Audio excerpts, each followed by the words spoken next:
Welcome everyone, it's class time. I am Michelle Bright Chinsey, your visual arts teacher for today. Let's get started. Today's lesson for visual arts is critically analyzing artworks. And this is a CSEC visual arts subject for those who are in grade 10, 11. You want to pay attention to this lesson today because it's also required for your visual arts reflective journals. Okay, now let's get into the lesson. Now, today's objectives. At the end of the lesson, you, the students, should be able to describe works of art using a specific process through observation. Analyze artworks based on formal elements of art. Interpret the message of artworks based on information gathered about the artwork. And it continues. You're going to be judging the success of artworks using theories of imitationalism, formalism, and emotionalism. Don't worry about it. We will examine each. And at the end, we're going to be comparing and contrasting artistic qualities between artworks. Ready? Let's go. Now, why critically analyze artworks? Think about it for a while. When you critically analyze artworks, you're learning how to critically analyze artwork will not only allow you to better understand the artwork, but hear what? It helps you to highlight the things that are important about artwork and help you make more meaningful connection to your work. And there's this not so small thing about it, is that it's also a part of the requirements for your CSEC Visual Arts Reflective Journal, as was said before. Now, how to critically analyze artworks? You are going to do an impeccable job. What do I mean? That's my mnemonic for describe, analyze, interpret, and judge. Do an impeccable job. Yes. This procedure is the same as examining the work of art in a critical way. Okay, let's go. Take a gander at this piece of work. Look at it a minute for me. Last week we had the artist, Mr. Lennox Coke here, and he spoke about his artworks and his experiences and his theme. So look at this piece of work. It's entitled Curry Goat Cricket. Tell me what you see in the work. What makes you say that? What else can you see? Keep those in mind as we go through the lesson. So, as we said, we're going to be analyzing the work done by Lennox Coke entitled Curry Goat Cricket. Now, we want to start with description. Do an impeccable job. D for description. Now, under description, you're going to do what? You're only going to state what you see. You're stating only the facts. No make up anything here. So, you're going to be identifying these strings. You're going to be identifying the art form. What is it? Is it a rock? Is it a plane? Is it a board? Is it a painting? Is it a sculpture? Okay, medium, what is it made of? Talking about the material here for the artwork. Subject matter, identify and typify objects, persons, place, events. Look at this piece, you're getting ideas already. And you're going to be combing the painting from foreground to background. And then we look at the style or art movement the artist follows. And then lastly, on the description, we're looking at form. And form here don't mean like a geometric form or something, some illusion of depth on a flat surface. No, we're talking about the formal elements that compose the artwork. Now, here are some points from what we mentioned before. So this is a painting, as we said before, done by Lennox Coke, titled Curry Goat Cricket. So that is what it is. It is a painting. And it was done with what? Acrylic on canvas. That's the medium. The setting looks like a place in the rural area. The figures seem to be engaged in an outdoor activity. That's the subject matter right there. The objects and images were painted in a realistic way. The style portrayed realism. Of course, we're talking about the style, right there. And then the elements of color, form, and texture stands out. Proportion, perspective, and balance are the dominant principles evident. Of course, those are the formal elements that I just mentioned there. So we're finished with description. We're moving on. Analysis. Now, when you're doing the analysis, you're still collecting facts about the work. But this time you're going to say how. How are the elements and principles used? How did he use the line? How did he use the color? All right, so we're going to look on it. So before we said the dominant elements were form and value, colors and texture. Now how? We looked at the form and value. All right, images and objects were rendered in a realistic way. The use of tonal gradation show evidence of light and shadow. That's for the form and value. Now for the colors. Use of vibrant colors such as red, blues, and greens. That's how the colors were used. They were vibrant and rich, right? The green textured area balanced out the work with the neutral colors of the ground. And then lastly, the texture. This is just for elements.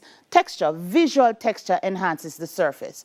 Now, visual texture is different from tactile texture. Tactile texture is the one you can actually feel. Visual texture is the one that you see, right? So visual texture enhances the surface, such as the dry patch. You get that feeling of dirt right here. And the grassy areas, and the feel of the skin of the figures, and the folds of the fabric. Those things are texture in the artwork. Okay? Now the analysis continues. Now we're looking on the principles. All right? So the dominant principles that were noticed were proportion, perspective, balance, rhythm, and movement. Proportion. The varied size of the figure from foreground to background.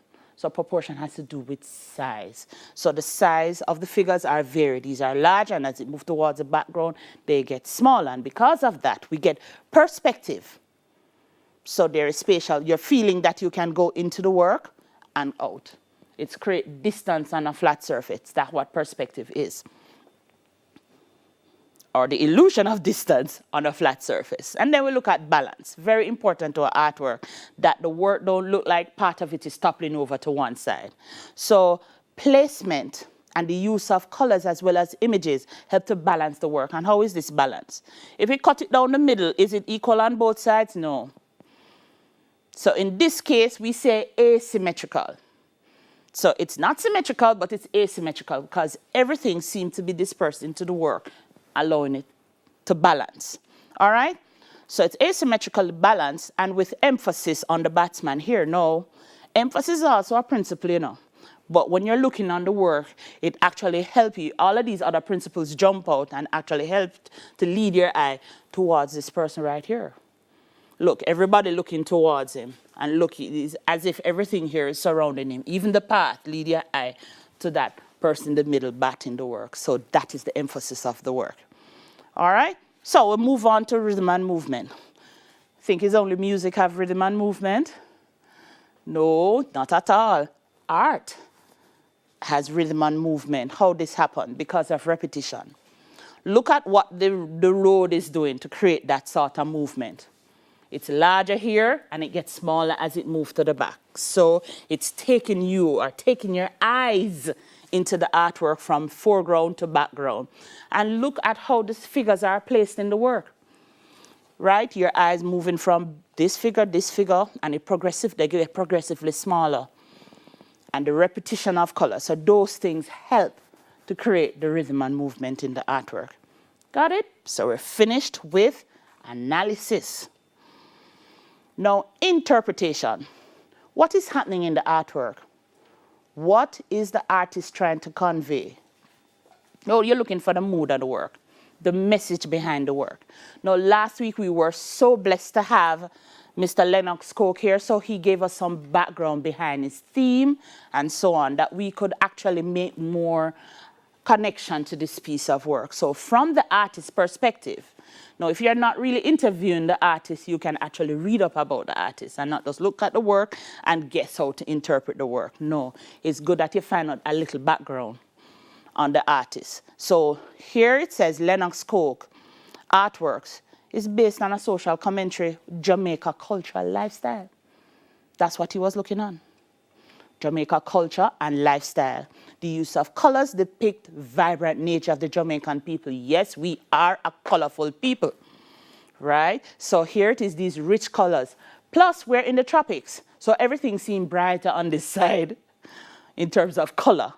Okay, so the scene is also reminiscent of activities engaged in as a boy, as Lennox was engaged in as a boy when he lived in Thornton, St. Elizabeth, where after during the summertime, during the cane reaping period, the youngsters would gather together, make their own toys and games for enjoyment and activities, within the community. So that is the interpretation from the artist's perspective.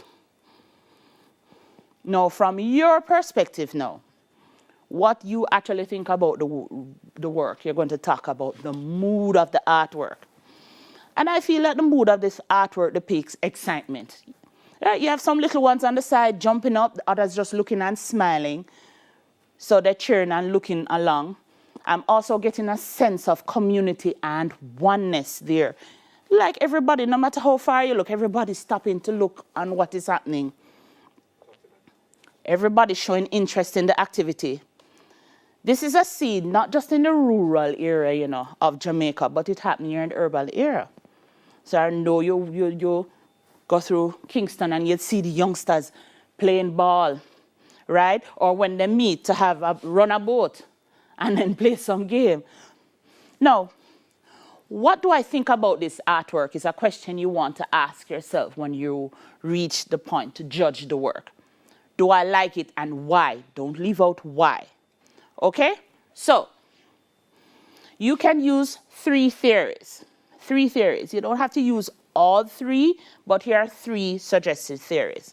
Formalism, imitationalism, emotionalism. First time you're hearing it? No problem, I'll explain. So under formalism, you're judging the work based on the use of elements and principles in the artwork. Elements, like line, color, shape, texture, form, and principles are things like balance, emphasis, proportion, contrast, variety, and the rest. Okay? So you're judging the success based on the elements and principles. For imitationalism, you're judging the artwork based on what you see in real life. Does a tree look like a tree? The person look like a person, right? That looks like a pathway. This looks like grass. So you're judging how well the artist replicate real life on the surface. Emotionalism. Do I have to say it? It's the mood of the artwork, how it make you feel. Did the artist do a good job in conveying that sort of emotion from the canvas or the surface to you? So let's see what happens. So, judgment. What do I think about the artwork? Do I like it and why? So let us try and pick up which one is this one. So the painting seems to reflect a strong and vibrant energy from the rich use of colors. The layout and composition pull your eyes in and around the composition. Which one of the theories you think we're using right here? We're talking about formal elements. Of course, it's formalism. And the next one. It is said that art imitates life. Example of what make it true in this artwork are textures and the tones. The surface of the objects and the images look as how they feel in real life. So of course, we are actually talking about imitationalism right here. So the next part, the mood, this one is a giveaway. The mood of relaxation and enjoyment in one was conveyed not just through the expressions on the faces, but the various poses of the figures right there. Of course, it's emotionalism, because we're focusing on mood right here. And based on the statement made, we know we're saying that this artist was successful based on all three theories. Now, overall, this artwork was relatable. In my opinion, this is successful painting done by the artist, and you want to end with a statement like that. In your opinion, state the success. Okay? We're moving on. We have just done an impeccable job. We describe, analyze, interpret, and judge. Yay! Now, guess what? It's now time to critically analyze your own work. You're using a similar procedure. You're going to describe, analyze, interpret, judge, and I haven't worked out the mnemonic for this yet, but we're going to be comparing and contrasting as well. So, it's your time now to do an impeccable job with your work. So, points to note when analyzing your work. Pay attention. You must share your story. Yes? Bring out the theme of your work. State your challenges. Highlight your success. Compare the piece with other works, maybe what you have done, as well as to the artist. Okay? Now, I have a piece of work here. And I can tell you, this piece of work here was done by a student, Robert Jackson. And it is entitled Catching Shrimp. We just want to look at the work done by Robert a little bit. Just absorb it a little bit. All right? See what is in the artwork. Why you think you're looking at that? Why you think you're seeing that? Is there anything else you can see in the artwork that supports the catching shrimp? All right? So, let's go into the lesson. We are now going to describe the piece of artwork. Describing the piece of artwork, I'm going to start with the title. Of course, the title, you don't have to introduce yourself. You don't have to say, I am Robert. No, it's your journal. So that information will already be there. But what the examiner wants to know is the title and so on as we go along. So the title of the painting is Catching Shrimp, right? The medium that was used is acrylic on canvas.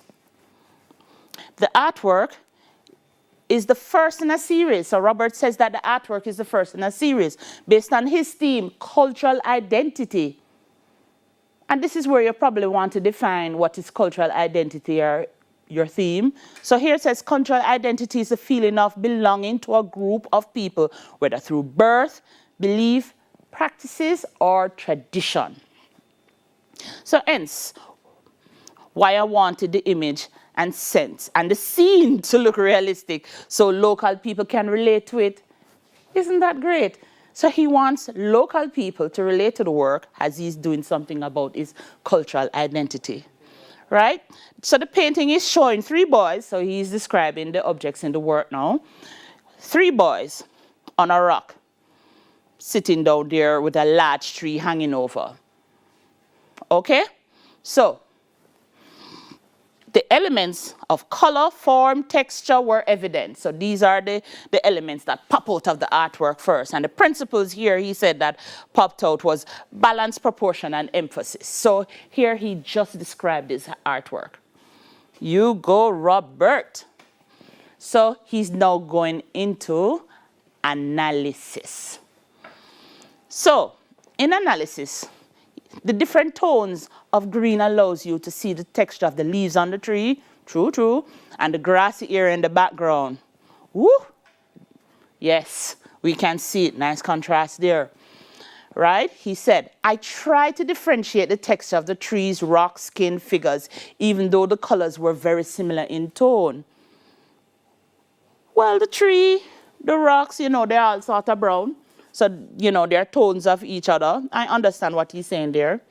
So, evidence of light was important to me to show tonal color as well as the time of day. So this looked like what? Mid-morning, not quite afternoon yet. Feel nice, still nice and cool and warm in the morning, right? Yeah, can it be cool and warm at the same time? Maybe. I meant for emphasis to be especially on the 3 figures, especially the one in the red shorts, he said. But however, so he's stating his challenges. However, this tree is dominant because of its proportion. So we can see that, okay, all right, we really see the tree, but and we sort of see the figure below the tree. So the composition is asymmetrically balanced with the large tree, is telling us how it is balanced now, with the large tree in the foreground and the smaller elements such as the rocks to one side. Remember, we talk about balance. We spoke about balance. It's not symmetrical because things are not equal on each side. It's asymmetrical where you have like a larger thing here balancing out smaller things. And there are other variances to asymmetrical balance too. But just saying. So that was the analysis. Great job, Robert. Now the interpretation of his piece. Now you think he's going to interpret the piece? Maybe interpretation for you, but he's now going to give a little bit more insight about the artwork, just like what Lennox did in his work when we looked at it, the interpretation of his work. So he says, I remember as a child living in the rural area with my grandmother and other siblings. She had forbidden us from going to the river. I said something happening here. This never stopped us from going to the river once she turned our back.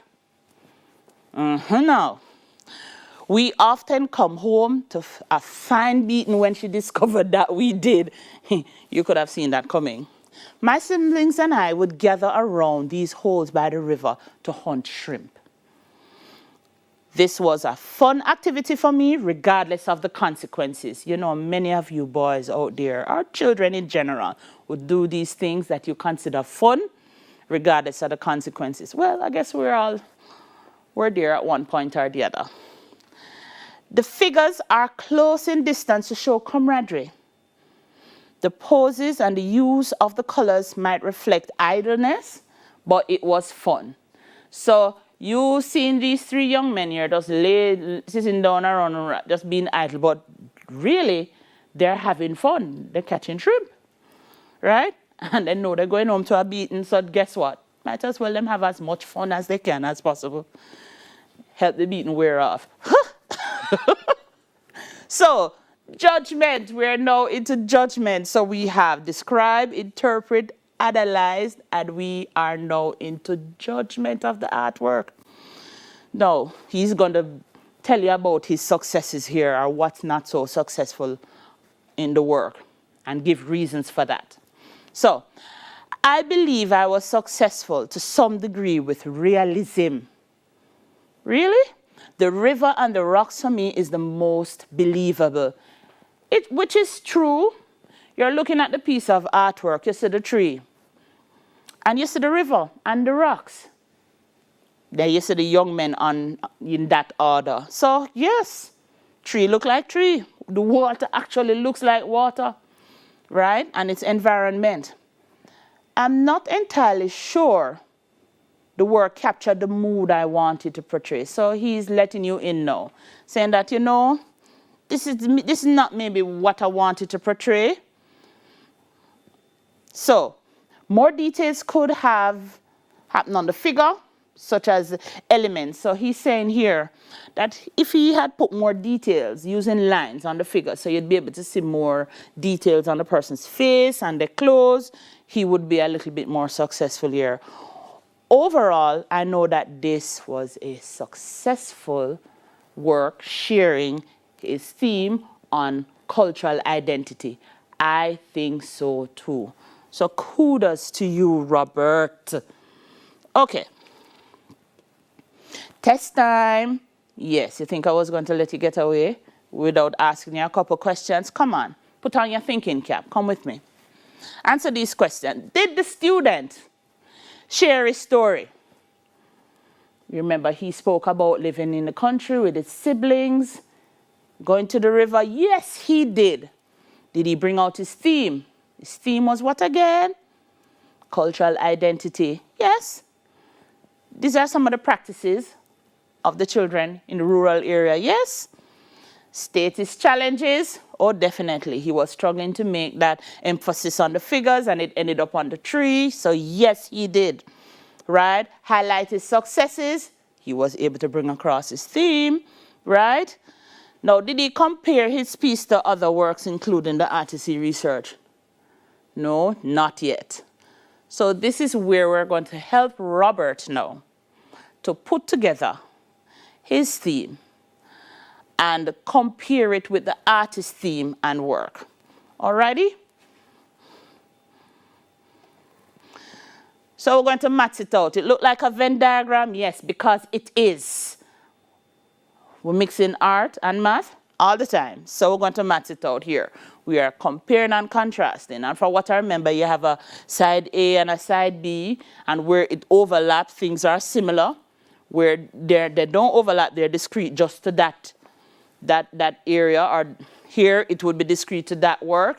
Let us go through them step by step. It don't look like a lot, but we can discuss each stage. So let us look at what is similar. Overall theme between Lennox Coke's work and Robert Jackson, the student.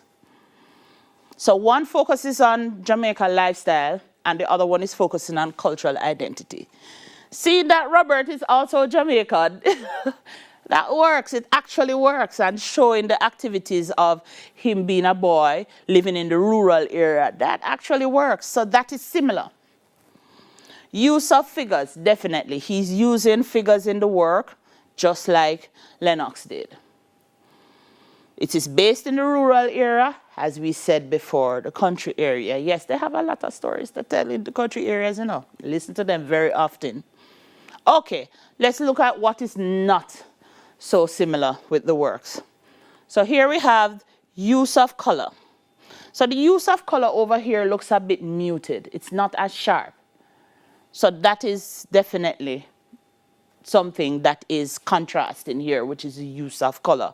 Over here on Lennox's work, it is sharp. It is brighter. It's more vibrant. So that is the difference there. That's one of the differences. Let's look at another difference. I have composition here and composition over here.